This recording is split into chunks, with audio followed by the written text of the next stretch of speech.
One of the daily tortures is to sit cross-legged all day. Your legs become indescribably painful if you sit in the same position all day. If you move even the slightest, you will be beaten. Eyes should always be looking at the center of the back of the person in front of you. If you look down, you will be assaulted for sleeping. If you turn your eyes slightly to the side, you will be assaulted for turning your eyes.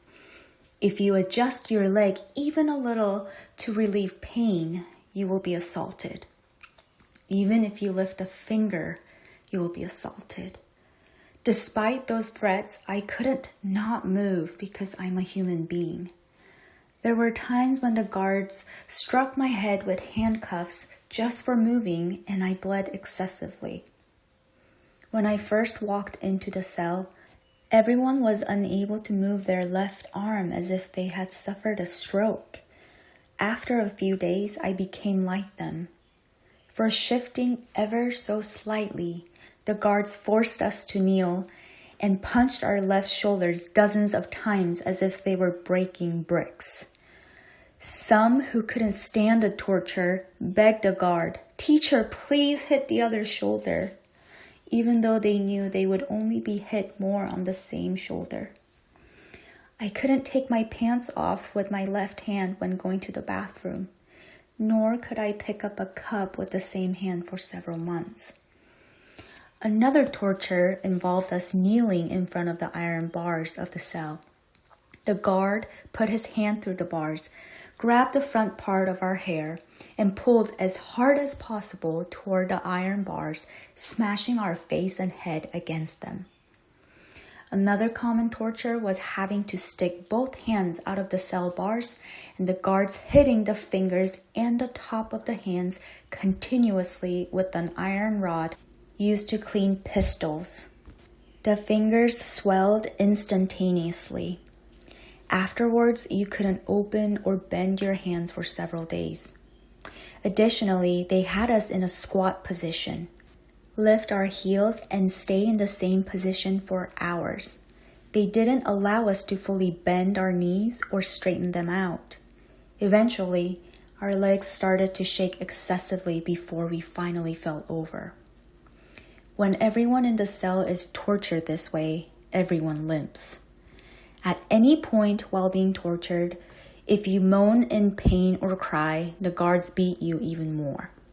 Beatings take place anywhere, inside and outside of prison cells, or at the job site. When I had to work on the construction site, I couldn't use my back well due to the tortures I received. My task was to run up the stairs with the heavy cement mixture, but I fell. A correctional officer came and poured the mixed cement on my head while swearing at me. After the torture, officers say, "Go back to your place," and you have to bang your head hard on the floor while kneeling and say, "Yes, sir!" If there is no sound or the sound is too quiet while banging your head, they make you repeat dozens of times. So everyone in the prison had bruised foreheads.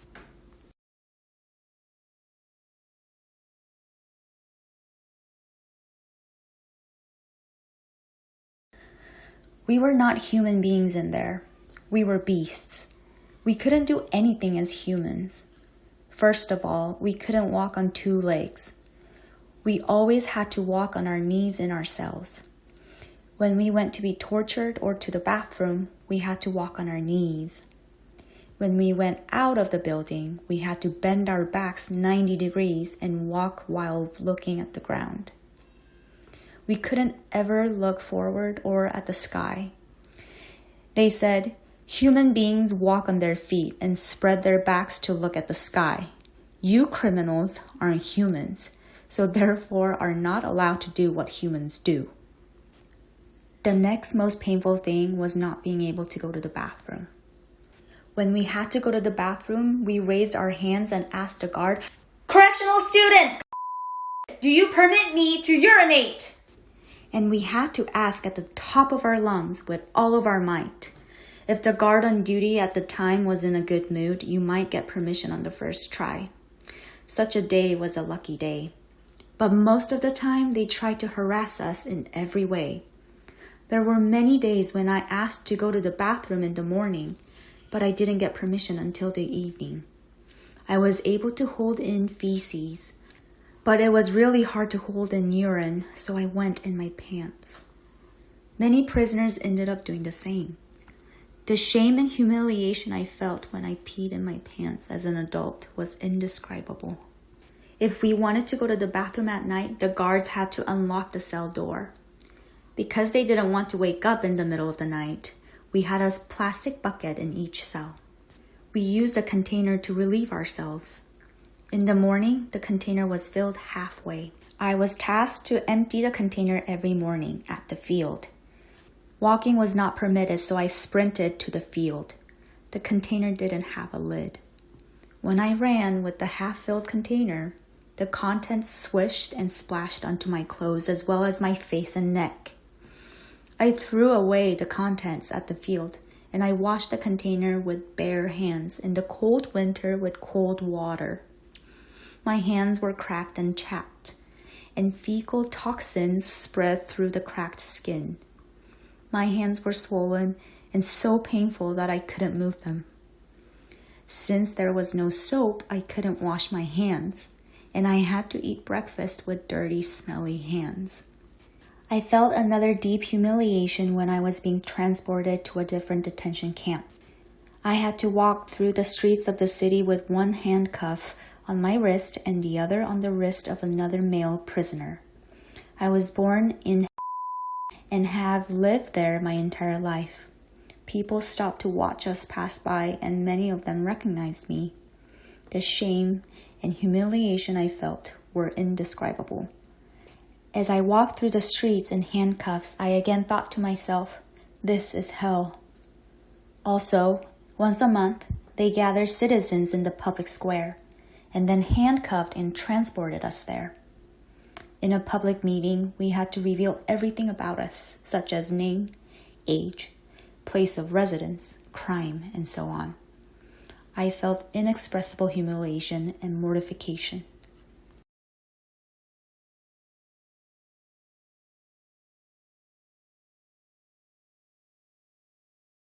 While I was in there, I feared hunger just as much as torture. Half-filled small bucket of corn was one meal for 50 to 70 people. My biggest interest was eating 1 or 2 more corn kernels. Each person received about 2 tablespoons of corn. I often chewed each kernel for a long time before swallowing because I wanted to taste it longer. I counted the corn one day, and it was 26 kernels. My family conserved and ate 1 meal a day to send me more food. The food I received from their visits consisted of a few lumps of rice and a little bit of cornmeal. But even a meager spoonful of cornmeal at each mealtime helped a great deal, and I was able to survive the month.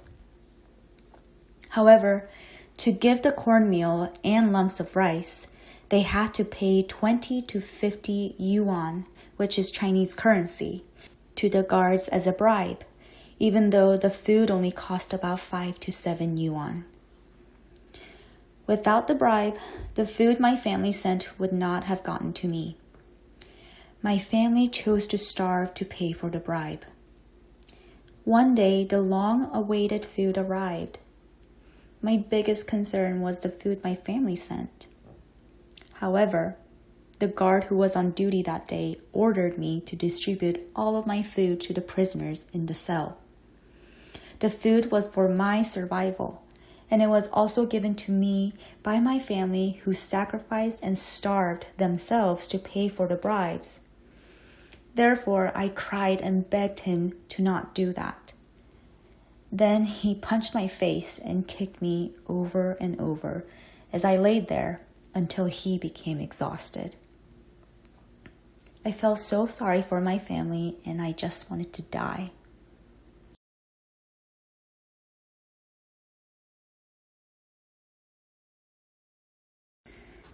Previously, the maximum sentencing for people illegally crossing the border was 5 years, but since 2017, it has increased to 10 years. You will be sentenced to 60% of the years you lived in China. For example, if you have lived in China for 10 years, you will be sentenced to 6 years of detention camp. For phone calls, the sentencing varies depending on the number of calls you make to foreign countries. The amount of time doesn't matter, but the number of phone calls does. In other words, it doesn't matter how long you were on the phone, but how many times you called abroad. It is said that you receive a bigger punishment for 2 one-minute phone calls than 1 30-minute phone call. For example, 1 phone call with a foreign country will result in 6 months at a disciplinary labor center, and 2 calls will result in 1 year at a detention camp.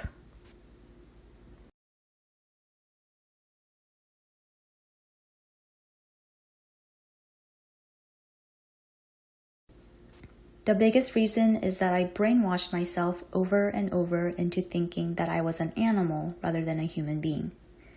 That intense pain, humiliation, and mortification are not acceptable as a human being.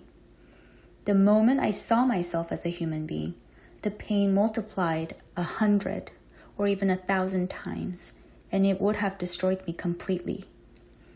Even now, there are many beasts like me that are suffering in North Korean detention camps. I hope that the Kim regime, the root of all evil, will end as soon as possible so that North Koreans can live as human beings and no longer as beasts.